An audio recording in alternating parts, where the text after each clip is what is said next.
하나님의 말씀을 봅시다. 하나님의 말씀 이사야 11장입니다. 이사야 11장 1절에서 16절 마지막 절까지 보도록 합니다. 이사야 11장 1절에서 16절까지 우리 찾았으면 같이 보도록 합시다.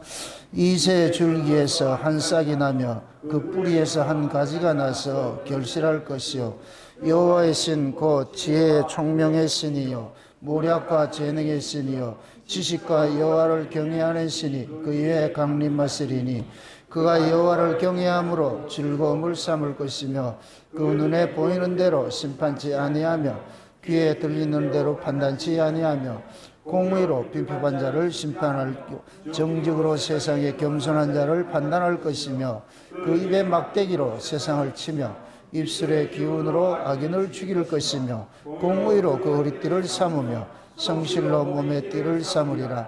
그때 이리가 어린 양과 함께 거하며 표범이 어린 염소와 함께 누우며 송아지와 어린 사자가 살찐 짐승이 함께 있어 어린아이에게 이끌리며 암소와 곰이 함께 먹으며 그것들의 새끼가 함께 엎드리며 사자가 소처럼 풀을 먹을 것이며 젖먹는 아이가 독사의 구멍에서 장난하고 젖된 어린아이가 독사의 굴에 손을 놓을 것이라. 나의 거룩한 산 모든 곳에는 해됨도 없고 상함도 없을 것이니 이는 물이 바다를 덮음같이 여호와를 아는 지식이 세상에 충만할 것임이니라. 그 날에 씨뿌리에서 한 싹이 나서 만민의 기호로 설 것이요 열방이 그에게 돌아오리니 그 거한 곳이 영화로우리라. 그 날에 주께서 다시 손을 펴사 그 남은 백성을 아수르와 애국과 바드로스와 구스와 엘람과 시날과 하맛과 바다 섬들에서 돌아오게 하실 것이라. 여호와께서 열방을 향하여 기호를 세우시고 이스라엘의 쫓긴 자를 모으시며 땅 사방에서 유다의 이산한 자를 모으시리니 에브라임의 투기는 없어지고 유다를 괴롭게 하던 자는 끊어지며 에브라임은 유다를 투기하지 아니하며 유다는 에브라임을 괴롭게 하지 아니할 것이요 그들이 서에서 블레셋 사람의 어깨에 날개 함께 동방 백성을 노략하며 에돔과 모압의 손을 대며 암몬 자손을 자기에게 복종시키리라. 여호와께서 애굽 해골을 말리우고 손을 유브라데 하수 위에 흔들어 뜨거운 바람을 일으켜서 그 하수를 쳐서 7 갈래로 나눠 신신고 건너가게 할 것이라. 그의 남아있는 백성을 위하여 아수르로부터 돌아오는 대로가 있게 하시되 이스라엘이 애굽 땅에서 나오던 날과 같게 하시리라. 아멘. 기도합시다. 아버지 하나님, 아버지께서 약속하신 그 아들을 보내는 때에 그날에 일어날 일들을 이사야를 통하여서 이미 이렇게 예언을 하셨는데 그 예언들이 이미 초림으로 통하여서 영적으로 이루어졌고 마지막 남은 것이 재림으로 실제 사건 속에 일어날 것을 저희들이 소망하면서 살고 있습니다. 오늘도 이 11장에 담고 있는 그 의미들을 우리에게 알려주시기를 원합니다. 그래서 무엇이 성취가 되었고 또 무엇이 아직 남아있는지 오늘도 이 말씀 속에 담겨있는 그 비밀들을 성령 하나님께서 잘 깨닫게 해주셔서 이 한 시간도 우리의 이 말씀을 통하여서 위로받고 소망을 삼는 그러한 시간들 될 수 있게 도와주시옵소서. 연약한 종 홀로 두지 마옵시고 성령의 충만하심을 더하셔서 지혜의 말씀의 은사와 지식의 말씀의 은사를 더하시고 종의 입술에 지혜와 계시의 영으로 가득 채워지게 하여 주셔서 오늘도 증거되는 말씀에 살아가는 주의 백성들의 귀에 응한 바 되어지는 놀라우신 시간들이 될 수 있도록 도와주시옵소서. 감사를 드렸고 그리도 되신 예수님의 이름으로 기도합나이다. 아멘.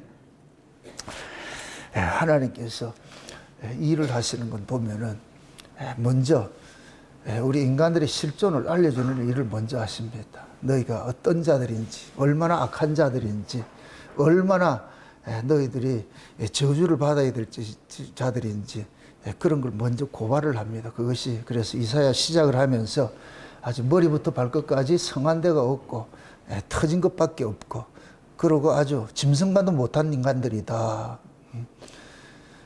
하나님이 그게 자기 백성이 아닐 것 같으면 그런 얘기 할 게 없겠죠. 그죠? 남의 백성일 것 같으면 걔가 잘하든 못하든 관심이 없잖아요.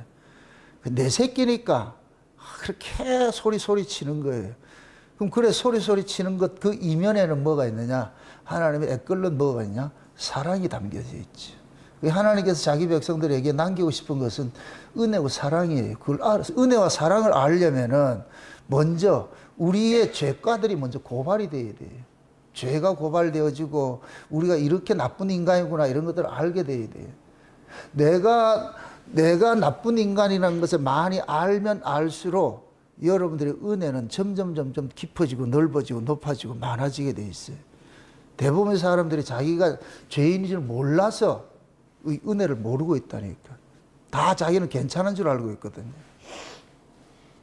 우리는 다 그렇게 살았죠. 그런데 성경을 펴니까 하나님 앞에 서고 보니까 하나님이 우리를 발가벗겨 가지고서 너 이런 자잖아 이렇게 알려주니까 그래서 알게 되는 것이지. 그래서 신자는 복이 뭐냐, 인간이 어떤 존재인지를 알려주는 율법이라는 거울을 받은 거예요. 그래서 율법도 로마서 7장에는 복음이다 그래요. 천사들의 손을 빌려 가지고서 하나님이 자기 백성들에게 주신 복음이에요. 그 첫째 복음이 뭐냐, 율법이에요. 무슨 복음? 율법은 무슨 일을 한다? 우리의 실존을 고발하는 일들을 하죠. 그 뒤에 하나님께서 풍상을 줬는데 이 풍상은 알려주기 위해 가지고 뭐하냐, 우리가 이 풍상을 받을 수 있는 자격도 안 되는 인간이라는 걸 먼저 고발을 하는 거예요.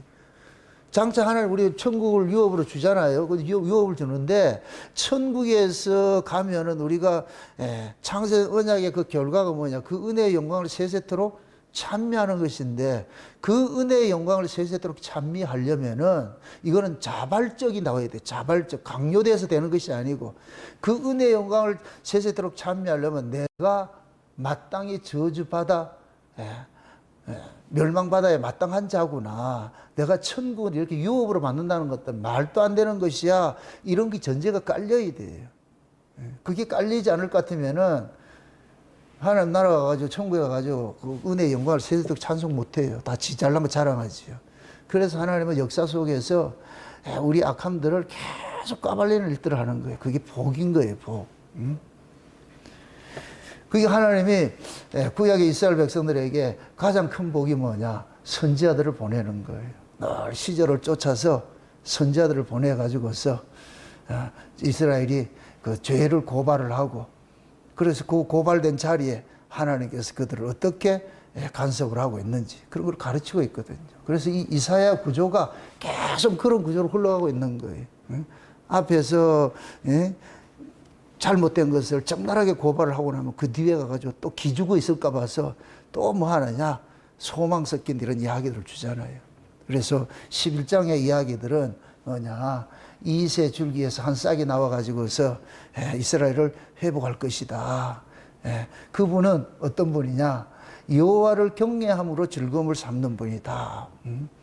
하나님을 경외하는 것이 기쁨이고 영광이고 자기 안에서는 소망이고, 이런 것들이 예수 그리스도가 오시면은 그것이 우리 안에서 일어나는 거예요. 그래서 예수님과 우리를 분리를 시키지 말고 예수님께서 하신 그 일들이 우리 안에 오면, 예수님이 우리 안에 오면 우리 안에서 그런 일들이 발생이 되는 거예요. 왜? 원래 이건 우리가 없던 거예요. 없던 것인데 예수님께서 오심으로 인하여 가지고서 없던 것들이 만들어지는 거예요. 이걸 새로운 피조물로서 그 은혜의 영광을 영광을 찬송하는 것으로 드러난단 말이죠. 그래서 우리가 은혜를 받게 될 것 같으면 스스로가 알아요. 자기 안에 없던 것들이 툭툭 한 번씩 튀어나오는 게 있어요. 그럴 때 볼 것 같으면 이건 내 실력이 아닌데, 이게 옛날 같으면 이게 안 되는데, 이것들이 깨달아진다니까. 지금 여러분들이 과거와 비교를 해볼 것 같으면은 많이 이렇게 달라진 건 있어. 그런데 아직까지 멀어서 그런 문제지. 많이 달라졌다고, 많이 달라졌는데 여기에서 멈추면 안 되고, 그리스도의 장성한 분량까지, 충만한 분량까지 자라가려면은 계속 채찍질을 해야 돼요. 그래서 선줄로 생각하는 자는 넘어질까 조심하. 그래서 신앙엔 교만이 가장 큰 금물이라. 교만하면 넘어지게 돼 있어요. 이 정도 됐다 넘어지게 돼 있다니까. 우리 인간들에게서는 이 정도 됐다는 건 없어요. 그 기준은 없어요. 누구까지 돼야 되는데? 예수님까지 돼야 되는데. 예수님 같이 그렇게 할 사람 누가 있어? 없죠. 그래서 하나님께서 우리에게 우리가 할 수 없는 그것들을 하게 하기 위해서 예수님을, 그 아들을 우리에게 보내주셔가지고서 그 아들이 우리가 할 수 없는 그것들을 이루어지게 만들어 가시잖아요. 그게 복음이에요. 그게 복음. 로마서 8장에 볼 것 같으면은 육신으로서 할 수 없는 그 일, 육신으로서는 할 수 없는 그 일을 하나님께서 그 아들을 보내가지고서 우리를 대신해가지고서 죄를 정하게 하는 일을 하셨다. 죄를 정하게 하는 일을 하셨다. 그러고 난 다음에 뭐 하느냐. 요렇게 예수님께서 죄를 정하게 하신 그 일들을 우리 안에 믿어지도록끔 은혜를 주시는 거예요. 그럼 여기 믿어지는 사람은 그 믿음으로 살아가는 거예요. 그걸 생명의 성령의 법이라 그러는 거예요. 그걸 영으로 산다 그런단 말이에요. 영으로 사.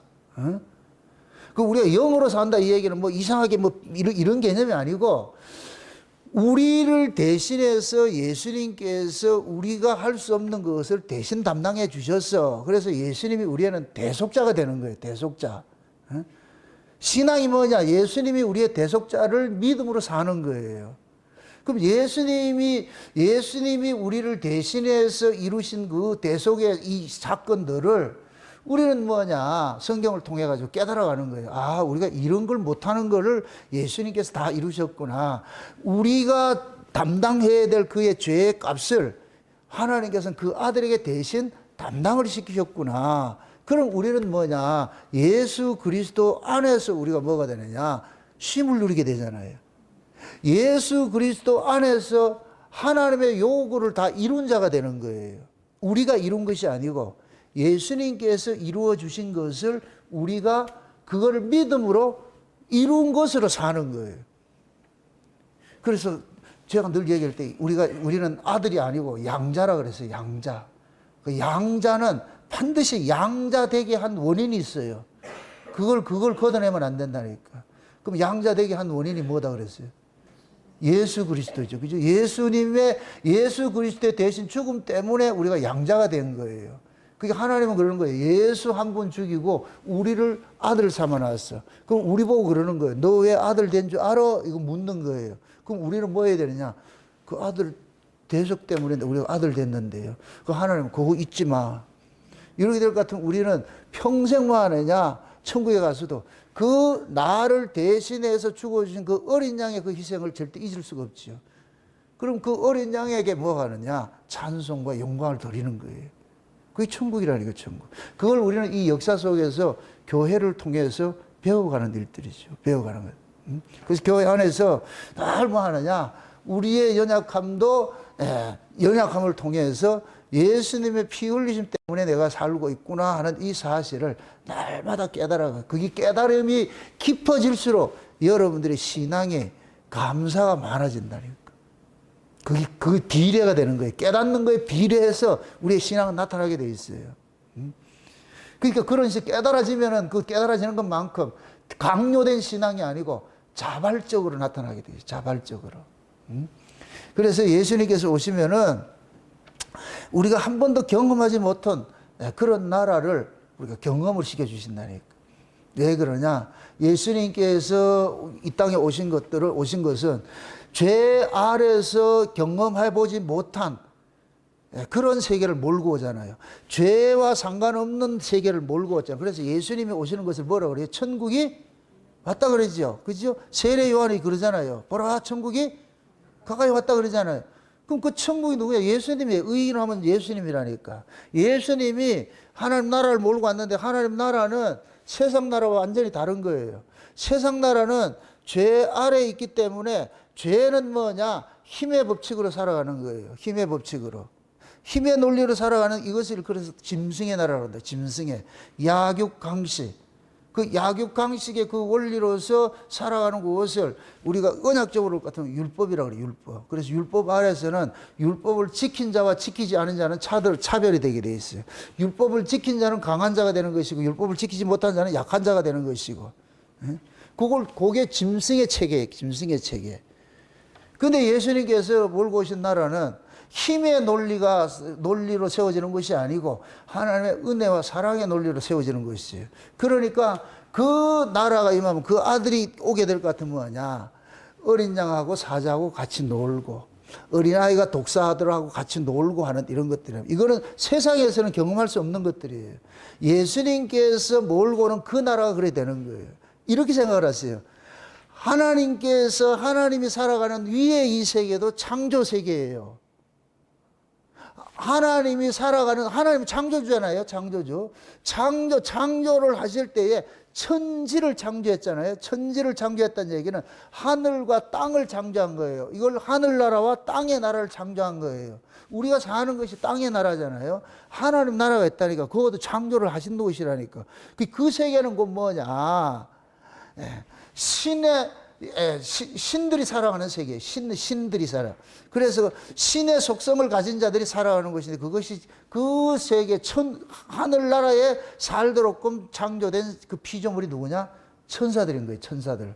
그럼 천사들은 뭐냐? 신적 존재예요. 신이 아니고 신적 존재로서 지음을 받았어요. 신적 존재로서. 그러니까 신적 존재로서 지음을 받은 것들은 뭐하냐? 그 하나님의 나라는 뭐냐? 죄가 없는 것이기 때문에 뭐하냐? 모두가 뭐가 되느냐? 평등이 되는 거예요. 그래서 평화가 된다니까. 먹이 사슬로 이렇게 형성되는 것이 아니고 하나님이 창조한 세계는 먹이 사슬이 있는 것이 아니에요. 서로 공생하도록 되어 있는 것이죠. 서로 공생하는 데. 그런데 이 역사는 죄 아래 떨어졌기 때문에 그래서 그게 안 되는 거예요. 그런 세계가 안 되는 거예요. 이걸 잘 그림을 그려보세요. 아담과 하와 에덴 동산에 있었어요. 묻습니다. 에덴 동산이 법칙이 약육강식의 법칙이었어요? 평등의 법칙이었어요?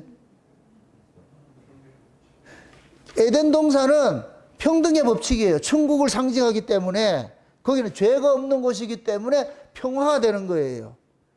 누가 힘이 세고 힘이 약하고 그런 개념이 없는 거예요. 서로 같이 공생하도록 만들어진 거예요. 그런데 죄로 인하여 가지고서 하나님께서 아담과 하와를 에덴 동산에서 쫓아내버리잖아요. 쫓아내고 난 다음에 그 땅을 뭐 해버렸어요? 저주를 해버렸죠. 이러면서부터 뭐가 되느냐? 이 세계가, 아담과 하와가 살아가는 이 세계가 뭐냐? 힘의 논리로서 살아가는 그 구조가 바뀌어져 버린 거예요. 여기에 이제 약육강식의 그런 법칙이 생겨나기 시작한 거예요. 그게 이 세상이라니까, 이 세상. 이런 세상에 예수님께서 하나님 나라를 몰고 오셨는데 그 하나님 나라, 몰고 온 그 하나님 나라가 뭐냐? 세상이 경험하지 못한 것. 이거를 다른 말로 율법 아래서 경험하지 못하는 그 나라를 예수님께서 몰고 오게. 그게 은혜 나라라니까.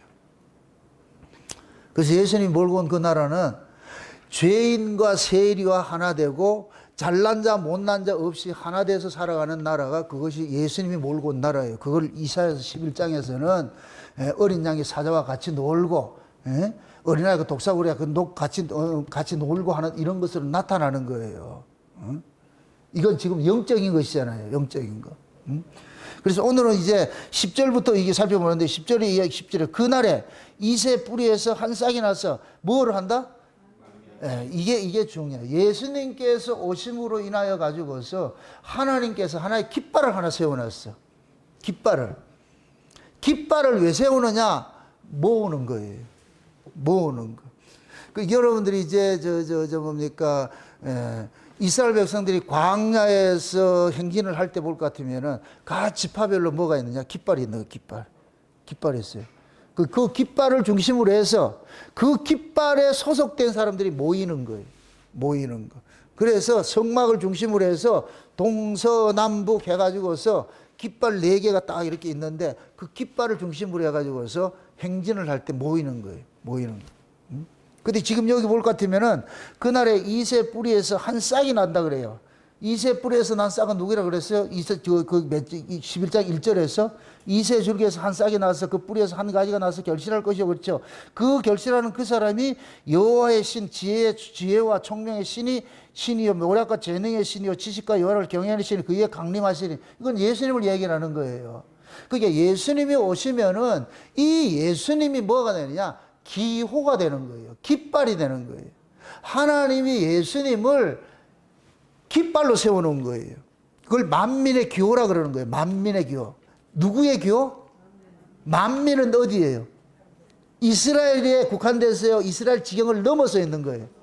그렇죠. 온 세계죠. 그죠? 온 세계. 이렇게 될 것 같으면 예수님은 유대인의 예수님만 아니지요. 그죠?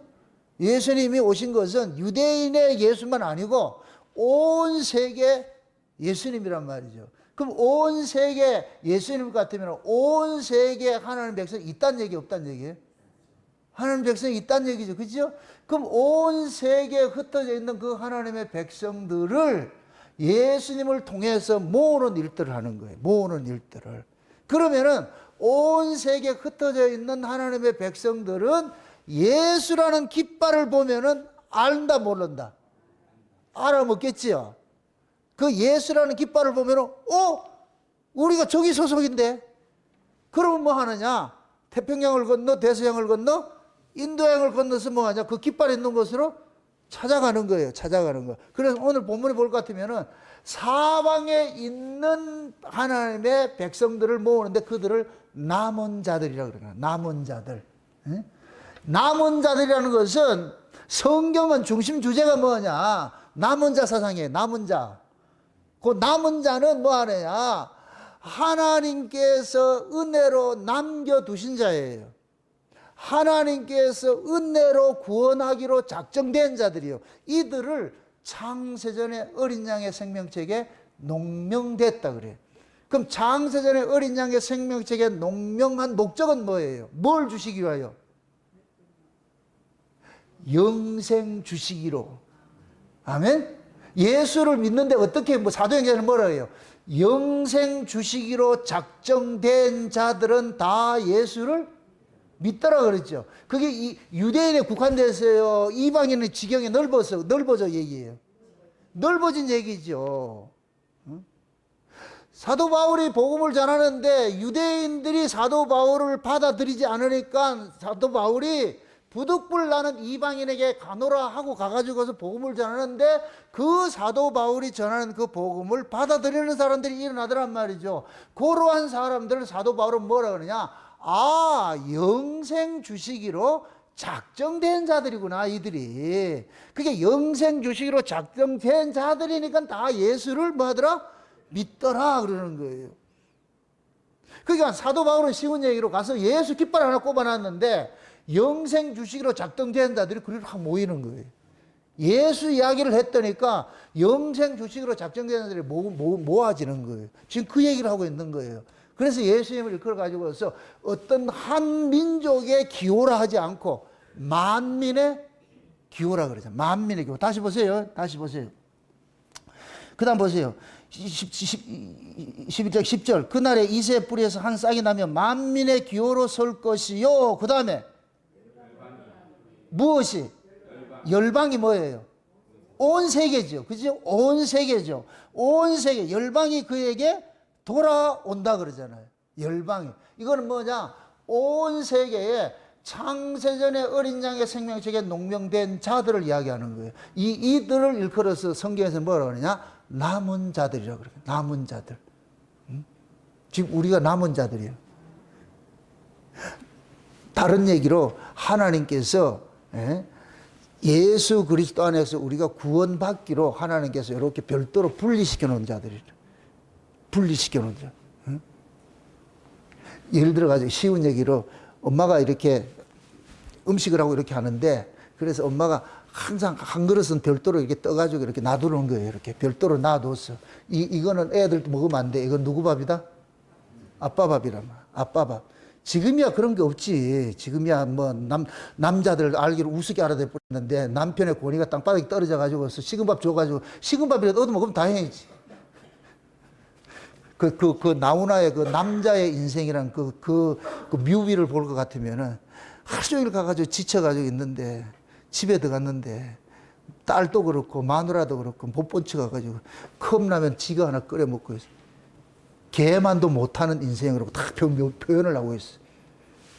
그러니까 그 사람을 유일하게 받아주는 사람이 개가 받아주더라. 우리 김수원 집사님은 앵무새가 받아줘. 지금 이 시대 모습이야. 남자들의 권위가 완전히 이걸 영리라 그러는 게 영리. 이게 악이에요. 옛날에는 엄마들이 그걸 자식들에게 가르쳤어. 밥을 하고 나면 항상 따뜻한 밥은 요건 별도로 딱 이렇게 남겨둔다고. 누구 밥? 아버지 밥. 그거 같이 그걸 쉬운 얘기로 하나님께서 온 만물을 다 만드실 때 요렇게 한 무리를 요렇게 해가지고서 이렇게 따로 이렇게 해놓은 거예요. 따로 해놓은 거예요. 그거 누구 것이다? 하나님의 것이라고. 별도로 이렇게 만들어 놓은 거예요. 그거 요렇게 만들어 놓은 요 사람을 일컬어가지고 뭐라 그래요? 요 무리를 일컬어서 남은 자 이러는 거예요. 은혜로 남겨진 자. 요 사람들만 예수를 믿는 거예요. 그 하나님이 요 사람들을 찾으러 누구를 보냈느냐? 예수를 보낸 거예요. 예수님을. 그래서 예수님은 모두가 다 오는 걸 원치 않아요. 여기에 전도 방식이 나와야 돼요. 근데 한국의 전도 방식은 뭐이다? 안 믿겠다 하는 것도 꼬셔가지고 가들어 오잖아요. 그러니까 교회가 개판되는 거예요. 교회는 복음이 있고 이 안 믿어지는 사람 보내야 돼요. 보내야 된다니까. 괜히 그 사람을 생각해야지. 기껏 해서 종교생활 해가지고 지옥 가면 어떻게 해, 그걸. 그냥 세상에서 찔러 하고 마음대로 살도록 만들어놔야지. 근데 우리는 혹시 몰라가지고서 그렇게 하는데, 이해는 해요. 하는데, 원래 전도법은 예수님께서는 자기 백성 구하러 왔지, 찾으러 왔지, 아무나 보는 거야. 그래서 예수님이 우리 제자들을 파송할 때에 뭐라 그래요? 이방인의 길로도 가지 말고, 사마리아의 길로도 가지 말고, 어디로 가라 그래요? 이스라엘에. 잃어버린 양 찾으러 가라 그러잖아. 잃어버린 양. 그럼 제자들은 누가 잃어버린지 모르잖아. 그럼 그 잃어버린 양들을 어떻게 찾느냐? 깃발 하나 꼽으면 돼.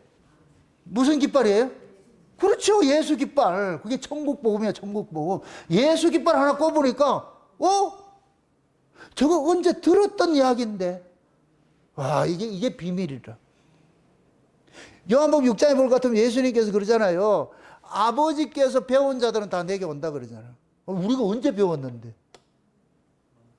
창세전에 이미 우리는 여기다 입력이 돼 있어. 입력이 돼 있다고. 마치 공장에서 핸드폰 만들어가지고 핸드폰 속에 모든 것들이 입력 다 시켜가지고 우리한테 준 거와 똑같은 거예요. 우리가 그 기능을 딱 키면은 그 속에 입력된 것을 가지고서 우리가 뭐 하느냐? 사용을 하는 거예요. 하나님께서 우리를 이 세상에 보낼 때에 어린 양의 생명책에 농명된 자들에게는 예수라는 깃발 알아보도록, 예수라는 소리를 듣도록, 영접하도록, 그것이 여기에 뭐가 되어 있냐? 칩처럼 내장이 되어 있는 거예요. 내장이 되어 있어. 그 내장이 되어 있기 때문에 이 내장된 거는 전원이 오프가 돼야지 나중에 작동이 하는데 그동안에 죽어 있었어. 근데 그 죽어 있던 것들이 예수라는 음성을 딱 듣게 될 것 같으면 여기 살아나본다니까. 그래서 요한복음 6장에 그러잖아요. 무덤 속에 있는 자들이 다 그의 음성을 들을 때가 오나니 그러지요. 죽은 자들이 그래요. 죽은 자들. 무덤 속에 있는 자들이 그 음성을 들으면은 그 중에 뭐 하냐. 예수를 영접되어 있는 사람들은 그게 투입이 되어 있는 사람 나오는 거예요. 나와가지고서 예수님을 주여 하고 영접을 하는 거예요. 그러면 예수 믿는 사람 찾아내는 게 쉽다, 어렵다? 쉽지요. 뭘 가지고만 하면 돼요? 예수 이야기만 하면 돼요. 그러니까 교회가 주구장창 예수 이야기만 해야 돼. 그래야 예수에 관심 없는 사람들은 간다니까, 돌아간다니까. 보험하러 온 사람들은 돌아간다니까. 무슨 뜻인지 알아요? 예수 이야기하고 위의 이야기를 주구장창 해줘야 돼. 그럼 거기에 관심 있는 사람은 그게 깨송같이 들려가지고서 평생에 듣던 말씀 또 들려주세요, 또 주세요 이렇게 하는데 예수께로 나지 않는 사람은 그런 소리 들을 까 짜증난다니까. 왜? 당장 세상 살아가는데 뭐 유익된 정보를 얻고자 왔는데 세상 살아가는데 정보는 하나도 안 주고 저 위에 소식만 해주고 예수 이야기 해줄 것 같으면은 안 좋아하죠. 그래서 예수 안 믿는 사람들이 교회에 열심히 나가는 사람들을 보고 너무 깊이 빠지지 마라. 뭐 떡도 나오는 것도 아닌데 뭐 돈 나오나 떡이 나오나 떡을 주나 그러잖아요. 보건 사람이 떡이 나와요, 안 나와요? 떡이 나오지. 세상 사람은 그걸 모르지. 그러니까 세상 사람들은 자기 소원 성취를 위해서 신을 찾아왔는데 그러면 세상 사람들을 듣기 좋아하는 건 뭐야? 여러분들이 예수 믿으면 복 받고 잘 살고 자녀 잘 되고 사업도 잘 되고 이런 얘기를 할 것 같으면 그건 솔깃한 거예요. 그럴 것 같으면 그러면 있죠. 그런데 예수 속에는 그런 게 없습니다. 예수님 그런 거 주러 온 것이 아닙니다. 그래서 예수님이 주고자 하신 것은 뭐냐, 죄에 대해서, 의에 대해서, 심판에 대해서 이것만 이야기를 하고 말이죠. 천국 이야기를 하고 이렇게 할 것 같으면은 자기가 듣고자 하는 것들을 하나도 안 들려주니까 그런 교회 있겠어요, 없겠어요? 없지요. 그래서 어느 교회가 그런 얘기를 잘해주나. 그래가지고 요즘은 인터넷에 유튜브로 딱 검색을 해보니까 아, 여기 있네. 그럼 그 교회를 가는 거예요. 근데 가는데 거기는 엄청 문전성시를 이루고 있다. 그럼 그 사람 그러죠. 아, 비로소 찾았구나. 그럼 거기 가가지고 같이 노는 거예요. 같이 노는 거예요. 예수와 상관이 없이.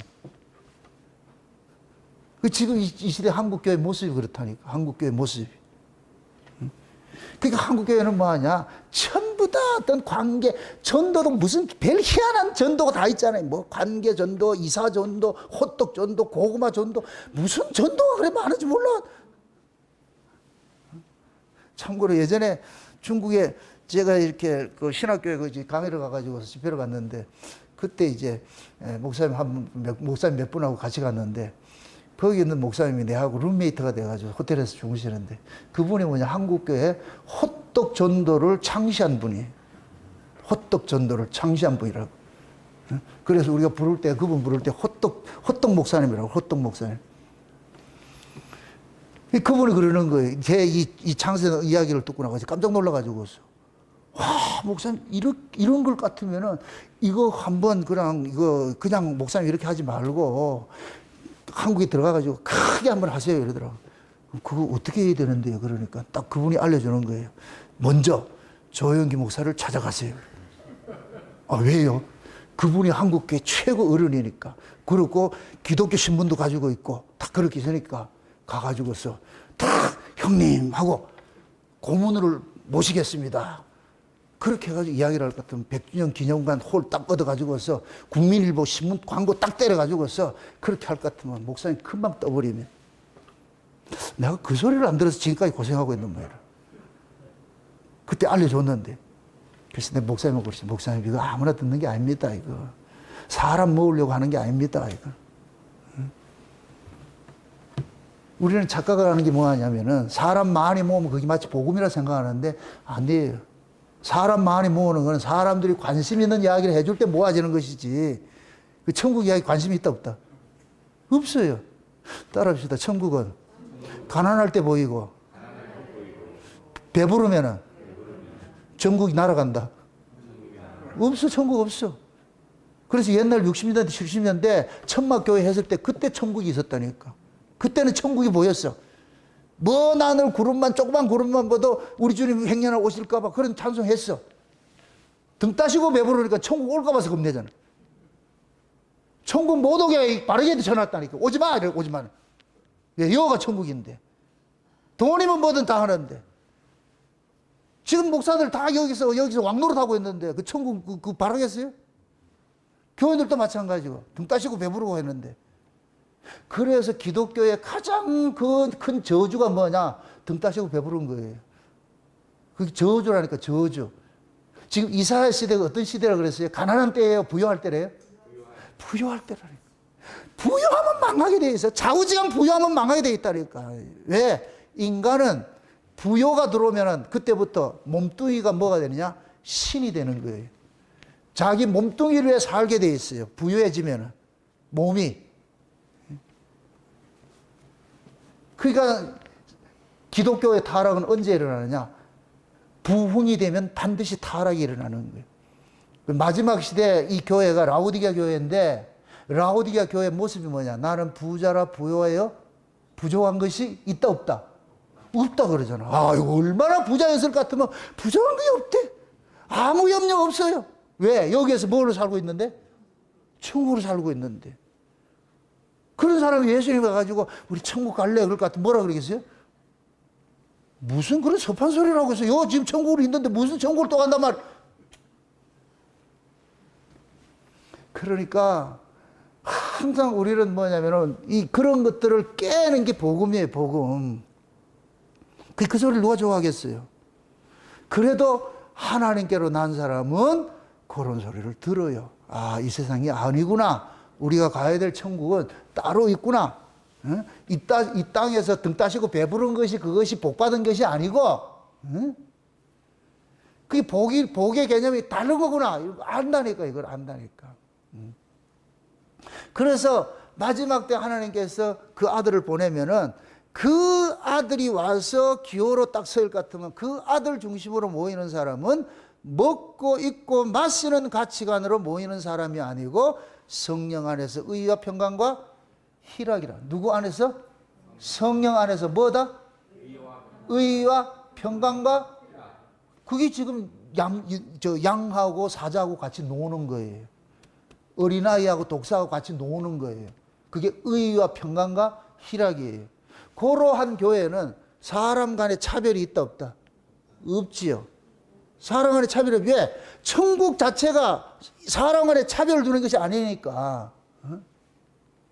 그래서 예수님께서 몰고 오는 그 나라가 오게 될 것 같으면은 기존에 있는 모든 질서를 깨뜨려 버리는 식으로 일을 하는 거예요. 기존의 질서를. 그래서 여기 오늘 본문에 볼 것 같으면 그날이 오면 이거 얘기를 많이 해요. 그날이에요. 그날은 정한 그날이에요. 이걸 D-Day라고 그러는 거예요. D-Day. 우리 이야기를 할 때는 하나님께서 그 아들을 보내는 그날이 D-Day라. D-Day. 무슨 D-Day냐? 천지가 개벽이 일어나는 D-Day라니까. 세상의 모든 질서가 완전히 뒤바뀌는 그런, 이게 영리학, 지금 이 세상 자체가 죄로 인하여서 하나님이 창조 질서를 거꾸로 하는 영리 현상이 있는데, 예수님이 오면은 죄로 인하여 거꾸로 된 영리를 다시 되돌리는 영리가 일어나는 거예요. 되돌리니까 또 영리가 되는 것이지. 그죠? 예. 그래서 예수님께서 오실 것 같으면은 세상에 경험하지 못한 그러한 일들이 일어나는 거예요. 그게 뭐냐? 빈부가 사라지고 우열이 사라지고 서열이 사라지고. 그래서 오순절 성령 강림이 임해가지고서 하나님 나라를 딱 가시적으로 보여준 것이 초대교회. 그럼 초대교회 모습이 어때요? 부자 가난한 차별이 있다 없다? 없어요.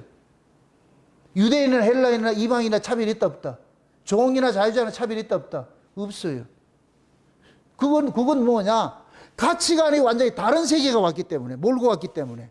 그러니까 그 성령 강림을 통해서 세워진 그 나라가 하나님 나라인데, 그게 교회인데, 거기 딱 들어가 보니까 세상에 먹고 있고 마실 이 가치는 꼰대간데 없고, 그냥 성령 안에서 의와 평강과 희락의 이 가치가 절대 가치로서 살아가는 곳이 되더란 말이죠. 그러니까 거기는 싸울 문제가 없죠. 그래서 그 날이 오면 오늘 본문에도 볼 것 같으면 뭐 하느냐? 한번 보세요. 거기 볼 것 같으면은 에브라임하고 13절을 볼 것 같으면 에브라임의 투기는 없어지고 유다를 괴롭게 하던 자는 끊어지며 에브라임은 유다를 투기하지 아니하며 유다는 에브라임을 괴롭게 하지 아니할 것이요. 이제는 이게 유다하고 에브라임은 북쪽 이스라엘을 상징하고 지금 누구 유다는 남쪽 유다를 상징하잖아요. 이 둘이 뭐 했어요? 앙숙이었죠. 아니, 북쪽 이스라엘이 지금 아람과 같이 연합을 해가지고 지금 유다를 공격을 해왔잖아. 공격을 하고 지금 싸우고 있잖아. 싸우고 쌈박질을 하고 있잖아요. 그런데 그 날이 오면은 유다하고 에브라임하고 둘이 하나가 돼. 싸움이 사라져버려. 싸움이 사라지는 요런 모습을 평화라 그러는데, 평화가 되려면은 하나의 법칙으로 통용이 돼야 되는 거예요. 평화가 되려면은. 두 법이 있을 것 같은 평화가 안 돼요. 그래서 에브라임하고 유다하고 뭐가 되느냐? 하나를 만들어주는 거예요. 하나님께서 하나를 만들어주는 거예요. 그럴 것 같으면 둘이 싸운다, 안 싸운다? 안 싸우죠. 만약에 지금 예를 들어가지고서 우리 대한민국하고 남한하고 북한하고는 지금 이념의 차이잖아요. 공산주의하고 민주주의 때문에 그렇잖아요. 그죠? 근데 예를 들어 통일이 돼가지고 공산주의 사상이 싹 빠져나갈 것 같으면 뭐가 되겠어요? 적대 관계가 있겠다, 없겠다? 없지요. 싸울 이유가 없죠. 하나니까. 예를 들어 이렇게 생각하세요. 미국이 52개 주가 연합주가 되어가지고 한 나라를 만들었는데, 모두가 뭐냐? 민주주의 기치 아래 모인 주들이기 때문에 연합이 되는 거예요. 그걸 연방공화국이라고 그런다. 연방체라고 그런다. 연방체. 원래 보세요. 욕단의 후손이 이쪽 중앙아시아 저 천산산맥을 지나가서 파미르고원 지나서 천산산맥 지나가지고서 이쪽에 중앙아시아 이쪽에서 자리를 잡고 산 곳이 고조선이다. 고조선. 고조선에 있을 때에 12개 연방국이 있었다니까. 그 12개 연방국은 하나의 사상 아래에서 모인 것이기 때문에 전부가 어디 있냐? 평화로 살았어요. 평화로 살았어요. 그 고조선을 무너뜨린 게 저 중국 놈들이라니까. 중화사상. 지금 말하는 중화사상이 아니에요. 그때는 그 뭐냐, 한나라가 그게 해가지고서, 그게 용사상이에요, 용사상. 그 깨뜨려버렸다니까, 그게. 그래서 거기에서 발생된 유민들이 산지자방으로 흩어졌는데, 그때 그 베링해를 지나가지고서 넘어간 사람들이 아메리카 인디언들인 거예요. 아메리카 인디언들이 누구냐? 고조선 사람이요, 고조선 사람.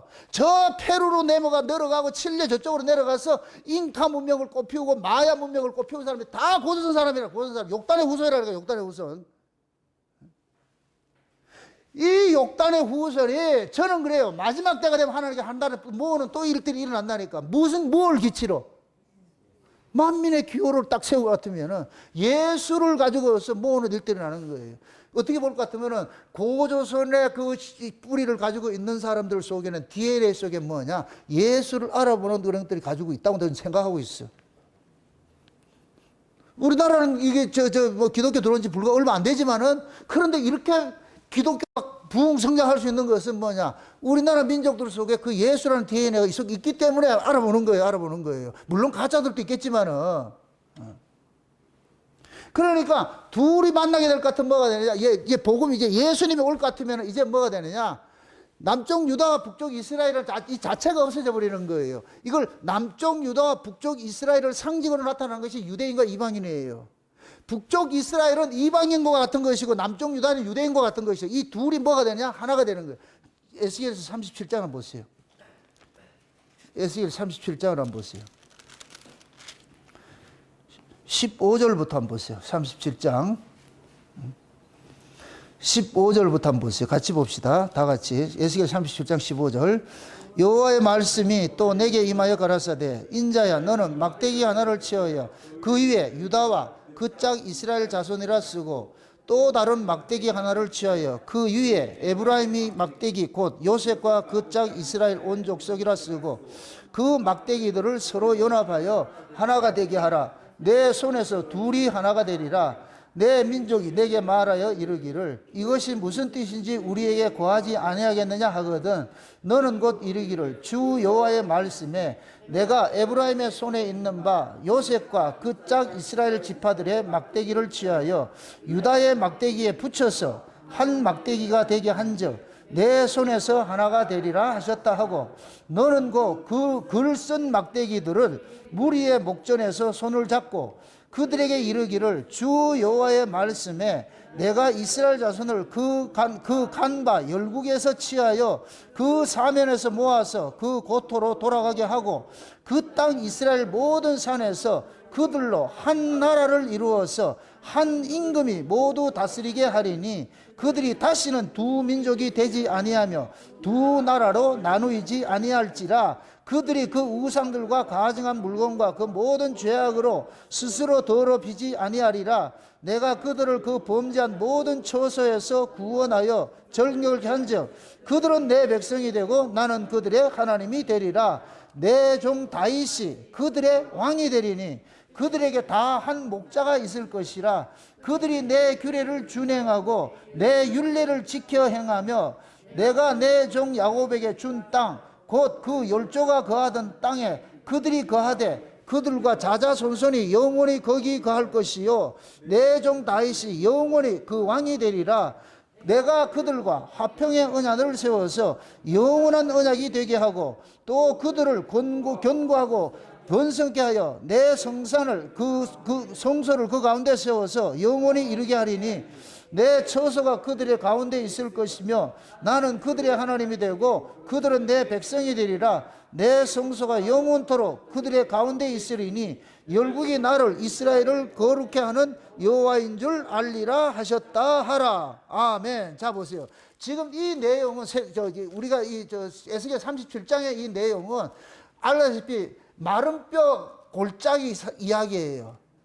마른 뼈다귀들이 그 골짜기에 가득한데 거기에 하나님께서 뭐 하느냐, 생기를 불어가지고서 이 죽은 뼈다귀들이 다 살아나게 해가지고 큰 군대를 이렇게 만들었어. 그럼 그 군대, 살아난 이 군대들을 끄집어내가지고서 고토로 데려가는 거예요. 그게 지금 이 이야기예요, 이 이야기.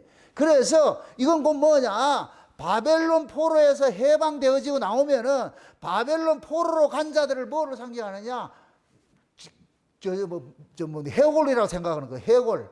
바벨론 포로로 잡혀간 자들을 해골로 생각하는 거예요. 그 해골들을 하나님께서 때가 되면은 생기를 보내가지고서 뭐 하느냐, 다 살려내가지고서 고토로 데려오는 일을 하는 거예요. 이렇게 될 때 지금 여기서 뭐라 그러냐, 남쪽 유다하고 북쪽 이스라엘이 둘이 갈라졌는데 막대기 둘을 취해가지고서 이 두 막대기를, 북쪽에 있는 에브라임의 이 막대기를 남쪽에 유다에 있는 막대기에 붙여버리라 그러잖아.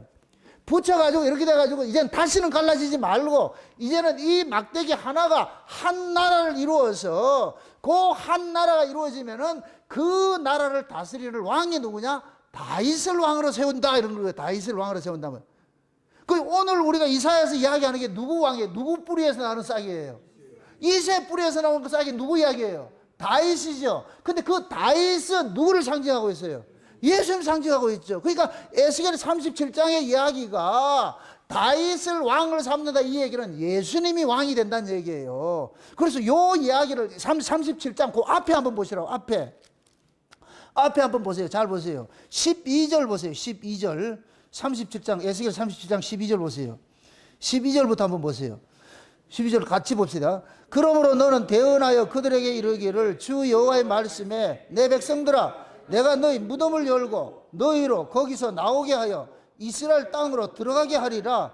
내 백성들아, 내가 너희 무덤을 열고 너희로 거기서 나오게 한즉 너희가 나를 여호와인 줄 알리라. 내가 또 내 신을 너희 속에 두어 너희로 살게 하고 내가 또 너희를 너희 고토에 거하게 하려니 나 여호와가 이 일을 말하고 이룬 줄을 너희가 알리라. 나 여호와의 말이니라. 자 보세요. 지금 여호와의 신을, 무덤 속에 있는 자들을 끄집어내 가지고서 여호와의 신을 그들 속에 집어넣는다 그러잖아요. 그럼 여호와의 신이 들어갈 것 같으면은 인간의 조건들은 다 철폐되고 여호와의 신을 통해 가지고 나아가 뭐가 되냐, 우리가 되는 거예요. 우리가 하나가 되는 거예요. 그럼 너와 나를 우리로 만드는 게 누가 하는 거예요? 성신이 하는 것이지. 그래서 신약에 올 것 같으면은 한 성령을 만났다 그러는 거예요. 우리를 마셨다 그러는 거예요. 유대인이나 헬라인이나 이방인이나 자유자나 종이나 우리 모두가 한 성령을 마셨다 그러는 거예요. 한 성령을 마신 자들은 인종이나 민족이나 초월해 가지고 예수 안에서 새로운 민족이 하나 만들어지는 것이죠. 요게 우리라니까. 요 우리가 창세전 언약에 하나님께서 창세전에 그리스도 예수 안에서 우리를 택하사 하나님 자녀 삼았다 그러잖아요. 그러니까 예수님께서 오시면은 갈라졌던 나라들이 하나가 되는 거예요. 하나가 된다니까. 그 하나 된 고로한 그 상태, 그럴 것 같으면 여기엔 다툼이나 분열이 있겠어요, 없겠어요? 없지요. 고로한 나라를 무슨 나라라고 그러냐? 하나님 나라라 그러는 거예요. 하나님 나라. 천국이라고 그러는 거예요, 천국. 그걸 보여주는 것이 교회예요, 교회. 그래서 교회는 사회적인 신분과 사회적인 지위와 이런 걸 따지면 안 돼. 교회는 모두가 저 문을 열고 들어오는 순간 너 나는 사라져버리고 뭐가 돼야 된다? 우리가 돼야 되는 거. 우리가 누구 안에서? 예수 안에서. 우리 교회 같은 경우는 창세전 언약이라는 깃발 안에서 하나가 돼야 되는 거예요. 하나가 돼야 돼. 그게 예수 안에서 이렇게 될 때 하나님께서 거기를 뭐라 그러냐? 내 성소로 삼는다 그러잖아. 내 성소. 성소가 뭐예요? 하나님이 집이잖아. 하나님이 거하는 곳이잖아. 그럼 그 하나님이 거하는 그 집을 누가 만드느냐? 예수님 만드는 거예요, 예수님이. 그래서 예수님이 오셔가지고서 온 세계가 흩어져 분열이 됐고 반목과 갈등으로 죄로 인해서 갈갈이 찢겨진 이들을 예수 그리스도가 뭐라냐? 죄 문제를 해결하니까 죄가 갈갈이 찢기게 만들었잖아요. 죄 문제를 해결하니까 갈갈이 찢긴 것들이 봉합이 돼버리는 거예요. 하나가 돼버리는 거예요. 그래 하나 돼가 쉬운 얘기로 제가 이 물방울 원리를 들었는데 물방울을 보세요. 한 방울이 있어도 그 자체로 완벽한 거예요. 근데 이것이 다른 것에 같이 연합이 되면 자기 흔적 없이 큰 덩어리 되잖아요. 그 물방울들이 모여 할 땐 큰 물이 되듯이 각자 사람들이 교회로 왔을 때에 다 예수 그리스도의 그 핏부림 은혜 아래에서 모였을 것 같으면은 너 나가 없이 우리가 돼가지고서 하나의 사상으로서 통합이 돼야 되는 거예요. 그게 교회라니까, 교회. 지금 우리 교회 같은 경우에는 창세된 언약이라는 그 기치 아래에서 우리는 하나로 모이는 거예요. 하나로 모이는 거. 여기에 뭐 누가 잘나나 못나는데 어디 있냐고. 없어요. 없다니까. 그러니까 잘나나 뭐냐 서로 따진다 이 얘기는 그 사람 구약 사람이라. 신약 사람은 그게 없어. 성신이 오면은 신약이 돼. 성신이 임하지 않으면 구약이고. 그럼 성신이 언제 와요? 구약에 성신이 와요, 안 와요? 안 오지요. 왜 그러냐? 성신은 죄 문제가 해결돼야 들어와요. 그래서 예수님께서 요한복음 14장에 그러는 거예요. 내가 가서 처소를 예비하면은 내가 다시 너희들에게 돌아올게 그러잖아요. 그럼 처소를 예비한다는 얘기는 하나님이 거하는 집을 만들어야 되는데 하나님이 거하는 집은 성령께서 만들으시는데 그럼 성령은 죄 있는 곳에는 집을 만들지 못해. 그래서 그 죄 문제를 누가 해결하느냐? 예수님이 해결을 하는 거예요. 예수님이 죄 문제를 해결하면은 성령은 와가지고 그 사람을 뭐 하느냐? 하나님이 거하는 집을 만들어. 그래서 우리를 일컬어서 성령이 거하는 뭐다? 전이라 그러는 거예요. 성령이 거하는 전. 그럼 우리 모두가 다 뭐냐? 성령을 받은 사람은 하나님이 거하는 집인 거예요, 집. 그럼 그러한 사람들이 모인 이 집단을 일컬어서 교회라 그러는 거예요, 교회. 이해되죠? 그럼 이 교회도 뭐가 되느냐? 하나가 되는 거예요. 10명이 모여도 하나가 되는 거, 100명이 모여도 하나가 되고, 10,000명이 모여도 하나가 돼야 돼요. 왜? 누구로 중심으로 세웠기 때문에? 예수라는 깃발에 세웠기 때문에. 아멘? 그래서 예수님께서 오시면은 무덤 속에 있는 자들이 다 뭐 하느냐? 나오는 거예요. 일어나는 거예요. 일어나가지고서 그 무덤은 죄와 사망의 권세를 이야기를 하니까, 상징을 하니까 죄와 사망의 권세로부터 나온 사람들은 이제는 뭐가 되느냐? 의와 거룩의 동네로 옮겨놨으니까 이제부터는 여기서 뭐가 되느냐? 의와 거룩의 그 가치관으로 살아가게 되는 거예요. 의와 거룩의 가치관은 뭐냐?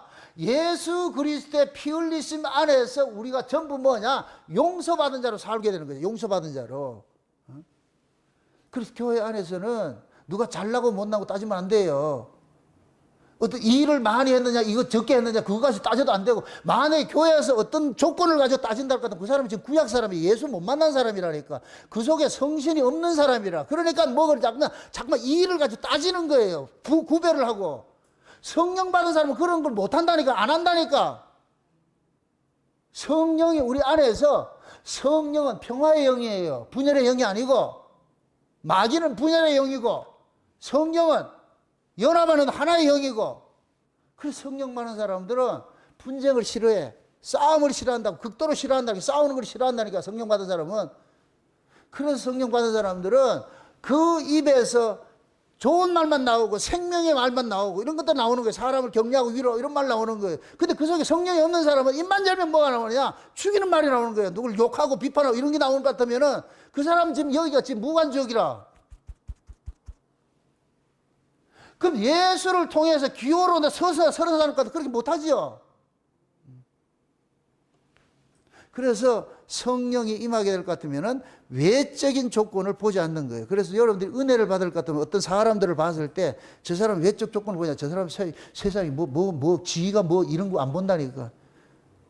그냥 그 사람이 가지고 추구하는 그 신앙관, 예수를 믿고자 하는 그 신앙관, 창세된 언약이라는 말씀을 듣고자 하는 그거 하나 있을 것 같으면 그걸 오케이 하는 거예요. 다른 거 없어. 그런 거 어떻게 괜찮다니까. 근데 우리는 뭐 하느냐? 오면은 호구조사 해버리잖아. 열수기가 차려. 그럼 네 히스토리 한번 쭉 얘기를 해봐. 그럼 나는 어디에서 태어나서 뭘 하다가 이렇게 와가지고 여기까지 이렇게 왔습니다. 그럼 자기 계산을 해가지고 딱 등급 매겨가지고서 이러면 안 된다니까. 그거 안 된다니까. 교회는 그런 것이 아니에요. 우리가 예수 만나기 전에는 그게 전문가였잖아. 근데 예수 만나고 나면은 그런 짓을 하면 안 된다니까. 그냥 저 사람도 용서받은 자고 나도 용서받은 자고 맞습니까? 큰 죄, 큰 죄, 작은 죄 없어요. 하나님 보시기엔 다 똑같아요. 예? 그래서 그날이 오면은, 메시아가 오면은 반목과 갈등이 다 사라져 버려요. 왜? 그분이 뭐가 됐냐? 평강의 왕이기 때문에. 그 평강의 왕이 뭐냐? 평강의 왕을 그래서 멜기세덱이라 그래요. 멜기세덱. 그죠? 그래서 예수님을 그래서 멜기세덱의 반차로 쫓아왔다 그랬죠. 저 창세기 14장에 볼 것 같으면은 아브라함이 저 포로로 잡혀간 롯을 구출해가지고 오는 데에 그 롯을 구출해 올 때에 멜기세덱이 나타나가지고서 떡과 포도주를 가지고서 아브라함을 축복을 해버리죠. 그러면서 그 멜기세덱을 표현을 할 때 뭐라 그러냐? 평강의 왕이라 그래. 평강의 왕. 그럼 멜기세덱이 사는 나라가 평화의 나라예요. 평강의 나라라. 그 멜기세덱이 사는 그 동네가 예루살렘이에요. 예루살렘. 그래 예루살렘을 평화라 그러는 거예요. 평화. 그래서 우리가 하늘 예루살렘에 올라가죠. 하늘 예루살렘에 올라가죠. 그럼 우리가 하늘 예루살렘에 12가지 보석으로서 우리가 예루살렘 성이 되잖아요. 그죠? 그럼 우리 자체가 뭐냐? 평화의 성이 되는 거예요. 평화의 도읍지가 되는 거예요. 아멘?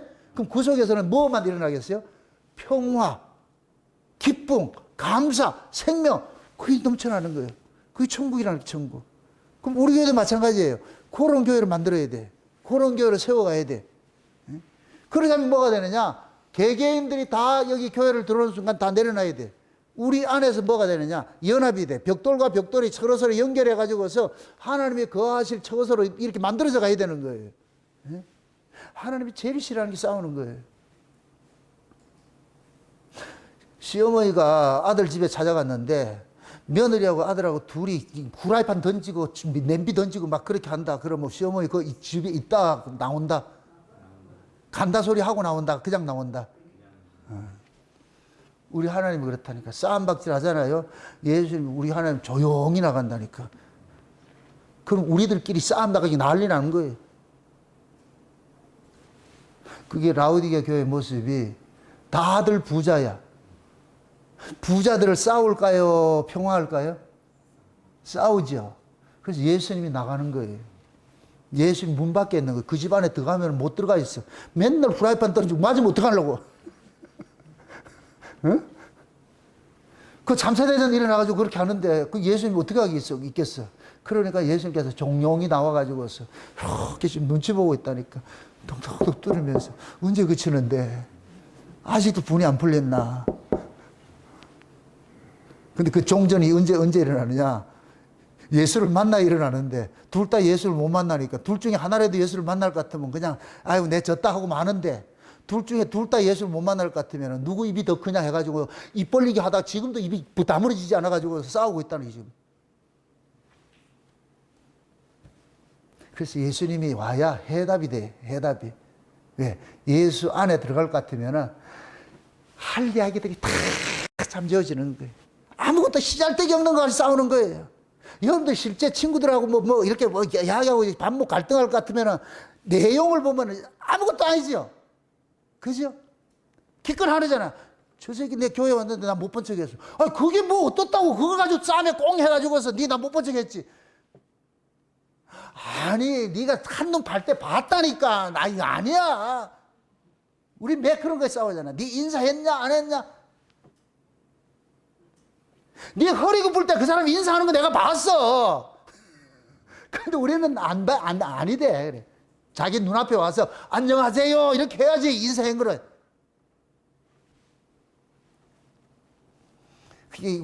우리가 그런 거 사고를 가지고 있을 것 같으면 내가 평안할 리가 없지요. 그럼 내가 먼저 가가지고서 앞에 대가지고 안녕하세요 이렇게 하면 되잖아. 그 은별이한테 좀 배워라. 은별이한테. 우리 정담이도 보세요. 오면은 다 와가지고 그냥 하잖아 이렇게. 아이고 세상에.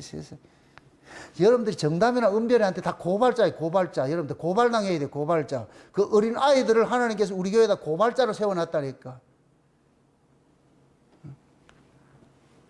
그 어린 것들이 내 예배 마치고 인사를 가보시고 서로 쫓아와가지고서 이렇게 하는데 여러분들은 날 그렇게 환영을 안 하대. 뭐가 그렇게 기분 나쁜 일이 있는 거지? 우리 다 그런 부분들이 우리는 뭐냐면 어린아이처럼 살아야 되는데 어른이 돼가지고 어른이 되다 볼 것 같으면 뭐가 되느냐? 법으로 가지고서 다 따지는 거예요. 그럼 힘들어져요. 그럼 그날이 안 임한 사람이라니까. 그날이 임한 사람은 마음속에 분열이 사라져야 돼. 에브라임하고 유다하고 하나가 되고 막대기를 하나 만들어 놨는데 그럼 하나 되어 살아야지. 기쁨과 감사로 살아야지. 그래서 지금 하나님께서 그러는 거예요. 예수님께서 몰고 오는 그 나라가 임하게 될 것 같으면은, 그러게 될 것 같으면은, 예수 안에서는 인간의 이 가치, 이 세상의 가치, 이것이 사라져 버리니까, 그러니까 싸울 일이 없고 하나가 되는 것이지, 평화가 되는 것이죠. 그날이 되면 이제 율법과 은혜도 하나가 되어버려요. 두 법이 하나가 된다니까. 에브라임은 율법을 상징하고 유다는 은혜를 상징해. 둘이 뭐가 된다? 하나가 돼. 둘이 하나가 된다니까. 잘 보세요. 에브라임의 짝대기를 유다의 짝대기에 붙여버려요. 유다의 짝대기를 에브라임에 붙이는 게 아니고 에브라임의 짝대기를 유다에게 붙인다니까. 이게 곧 뭐냐? 에브라임은 율법을 상징해. 북쪽 이스라엘은 율법을 상징하고 남쪽 유다는 은혜를 상징하는데 율법을 은혜에 붙여. 이 얘기는 은혜가 율법을 완성하는 거예요. 그래서 예수님께서 오셔가지고서 예수님의 십자가가 뭐예요? 율법을 뭐 하는 거예요? 율법의 요구를 뭐 하는 거예요? 완성하는 것이죠. 그러니까 예수님께서 율법의 요구를 다 자기 몸으로 완성을 시킨 거예요. 이걸 다른 말로 은혜가 법을 안아야 되는 거예요. 여러분들은 마찬가지예요. 교회 안에서도 어떤 사람은 법으로 살고 어떤 사람은 은혜로 사는 사람이 있잖아요. 저 사람이 은혜로, 법으로 지금 대해요. 법으로 대하고 싶어서 대하는 게 아니고 그 사람 자체가 지금 법 안에 있기 때문에 이 사람은 억지가 할 수도 없어. 그러면은 여러분들이 은혜일 것 같으면 그 사람을 여러분들이 용납을 해야 돼요. 따질 문제가 아니고, 따지고 싸운다는 얘기는 똑같은 얘기라. 그러니까 불씨가, 이게 불씨잖아. 불씨가, 이 불씨를 여러분들이 물러서 담가가지고서 이걸 없애야 된다니까. 그러니까 법을 은혜로 담아내야 된다니까. 그러니까 여러분들이 다 은혜로 있을 것 같으면은 법으로 있는 사람 때문에 우리가 분쟁이 일어날 이유가 없지. 근데 똑같이 법으로 사니까 싸우는 거예요. 네가 잘났니 못났니 싸우는 거예요. 우리 이렇게 생각하세요. 우리가 원래 법으로 살던 사람이었어요. 근데 예수님이 오셔가지고서 하나님이 우리를 예수님의 막대기에 붙여놔버린 거예요. 그러니까 우리가 뭐가 되냐? 법이 예수 안에서 은혜를 삼킴 받아가지고서 이게 곧 뭐냐? 사망이 생명을 삼켰는데 나중에 보니까 생명이 사망을 삼키더라니까. 형국이. 그리로 들어가는 거. 그래서 우리 교회도 마찬가지예요. 저 사람이 설령 법으로 산다 할지라도 그러면은 여러분들이 은혜에 속한 사람일 것 같으면은 그걸 여러분들이 포용을 해야 돼. 감사 안아야 된다니까. 그건 방법이 없어. 그 사람도 정한 때가 되면은 은혜에서, 법에서 은혜로 넘겨주겠지요. 그날을 소망해야지. 너는 왜 그렇게 하냐? 그거 안 된다니까. 그러고 싶어서 그러겠어요? 자기 안에 성향이 그런데 그걸 어떻게 바꾸냐고. 안 되지. 근데 우리는 그런 걸 보면서, 나도 저런 자였는데, 저런 모습이었는데, 하나님의 은혜가 우리에게 덮쳐오니까, 내가 예수라는 은혜에다 콱 집어 삼키니까 나도 법이 사라져버리고 내가 은혜가 됐구나. 이렇게 생각하면 되지. 맞습니까? 처음서부터 은혜 사람 없어요. 다 법 안에 있다가, 예수라는 그 막대기에 우리가 같이 접붙임 당하면은, 그럼 우리가 뭐가 되느냐? 법의 사람이 죽고 은혜 사람으로 다시 살아나는 거예요, 살아나는 거. 네. 그래서 마지막 때가 될 것 같으면, 예수님께서 오실 것 같으면, 이렇게 온 세계에 흩어져 가지고서 각자 법 아래 살던 사람이 예수라는 그 기호를 통해 가지고서 열방에 흩어졌던 그들이 뭐냐? 예수라는 깃발을 통해서 다 모이게 되는데, 그 예수라는 깃발을 통해 가지고 모여진 그 자들을 일컬어 가지고서 뭐냐? 남은 자들이 그리고 그 남은 자들이 살아가는 그 나라를 일컬어서 하나님의 나라라 그러는 거예요. 평화의 나라, 천국이라 그러는 거예요, 천국. 아멘? 장차 예수님께서 재림을 하시면은, 그러니까 오늘 이 본문은 이사야 지금 11장 이 얘기는 초림의 이야기도 있고 재림의 이야기도 같이 있는 거예요. 두 가지가 다 했다니까. 맨 마지막 절 한번 보세요. 맨 마지막 절 볼 것 같으면은, 15절부터 같으면, 애굽에 물을 말리고 손을 유브라데 하수에 흔들어서 뜨거운 바람으로 일으켜가지고서 하수를 쳐서 7갈래로 나눠가지고 신신고 건너가게 할 것이고, 남아있는 백성을 위하여 아수르로부터 돌아오는 대로가 있게 하여서 이스라엘이 애굽 땅에서 나오던 날과 같게 뭐 한다? 하시라 그러죠. 이게 출애굽 할 때 어디 건너는 거예요? 홍해 건너는 거잖아요. 그죠? 홍해 건너듯이. 그러면 이스라엘 백성들이 애굽에서 나오던 그것이 뭐냐? 이거는 육적 출애굽인데 장차 예수님께서 재림을 하시게 될 것 같으면 우리가 역사라는 이 역사로부터 뭐가 되느냐? 떠나는 일들이 일어나죠. 이해되죠? 그렇게 될 것 같으면 이 세상이 지금 애굽이에요. 애굽. 예수님이 재림할 때 우리가 그 길로 가는 거예요. 그래서 하늘에 길을 내 가지고서 하나님께서 우리를 올라오게 만든다니까. 그 길로. 예수님께서 오시면 초림으로 오셨을 때는 죄와 사망이라는 권세로부터 우리를 끄집어내는 일을 했어요. 그게 무덤에서 건져내는 일을 했어요. 마지막 예수님이 재림할 때는 뭐냐? 이 세상이라는 이 죄악된 세상으로부터 우리를 뭐하냐? 탈출하게 만드는 거예요. 건져내는 일을 하는 거예요. 그래서 우리를 여기에 두지 않고 죄와 상관이 없는 그 나라를 데려가는 거예요. 거기가 천년왕국이라니까, 천년왕국. 그게 천년왕국에 갈 것 같으면은 오늘 이사야서 11장의 이야기가 실제 일어나는 곳이 천년왕국이라니까. 그럼 천년왕국에 가가지고 뭐냐? 사자와 어린 양이 같이 노는 거예요. 왜? 거기는 법의 체계가 없고 힘의 논리로 세워지는 곳이 아니고 평화의 논리로 세워지기 때문에. 그 평화의 원리 안에서 살아갈 때는 뭐냐? 너 나로 사는 것이 아니고 누구로 산다? 우리로 살기 때문에. 그래서 거기서는 뭐냐? 밥 먹고 갈등이 없는 거예요. 하나, 예수님 안에서 하나가 되는 거예요. 그 나라를 지금 하나님께서 소망을 지금 주겠다는 거예요. 이사야 보고 그러는 거예요. 아수르가 무슨 이야기하고 지랄을 떨고 뭘 해도 여러분, 너희들 그렇게 요동하지 말고 결국 하나님께서는 이런 나라를 너희들에게 만들어 줄 거야. 그거 소망 삼고 살아. 그거 소망 삼고 살아가니까. 응? 사도 바울이 고린도 교회에다가 보낸 편지를 볼 것 같으면 고린도후서 1장을 한번 보세요. 고린도후서 1장을 볼 것 같으면은 하나님께서 우리에게 주시고자 하는 그런 은혜가 있는데 어떻게 그 은혜가 주어지는지 한번 보자고. 고린도후서 1장 한번 보세요. 1장 3절부터 한번 보세요. 3절부터. 3절부터 같이 한번 봅시다. 찬송하리로다. 그는 우리 주 예수 그리스도의 하나님이시요 자비의 아버지시요 모든 위로의 하나님이시요 우리의 모든 환난 중에서 우리를 위로하사 우리로 하여금 하나님께 받는 위로로서 모든 환난 중에 있는 자들을 능히 위로하게 하시는 이시로다. 그리스도의 고난이 우리에게 넘친 것 같이 우리의 위로도 그리스도로 말미암아 넘치는도다. 우리가 환난 받는 것도 너희의 위로와 구원을 위함이요 혹 위로받는 것도 너희의 위로를 위함이니 이 위로가 너희 속에 역사하여 우리가 받는 것 같은 고난을 너희도 견디게 하느니라. 너희를 위한 우리의 소망이 견고함은 너희가 고난에 참여하는 자 된 것 같이 위로에도 그러할 줄을 알미라. 형제들아, 우리가 아시아에서 당한 환난을 너희가 알지 못하기를 원치 아니하노니 힘에 지나도록 심한 고생을 받아 살 소망까지 끊어지고 우리 마음에 사형선고를 받은 줄 알았으니 이는 우리로 자기를 의뢰하지 말고 오직 죽은 자를 다시 살리시는 하나님만 의뢰하게 하심이라. 그가 이같이 큰 사망에서 우리를 건지셨고 또 건지시리라. 또한 이후에라도 건지시기를 그를 의지하여 바라노라. 아멘. 자 보세요. 사도 바울이 이 고린도 교회에다가 편지를 할 때 그러는 거예요. 바울이 자기가 겪었던 그 엄청난 환난들 이런 걸 얘기를 하는 거예요. 그 얘기를 하면서 고린도 교회가 지금 어려움을 겪고 있는데 그 어려움을 겪고 있는 것들은 모두가 다 하나님께서 너희들을 하나님의 위로에 동참하기 위해서 그러는 거야. 그 위로는 반드시 무엇이 전제가 돼야 돼요?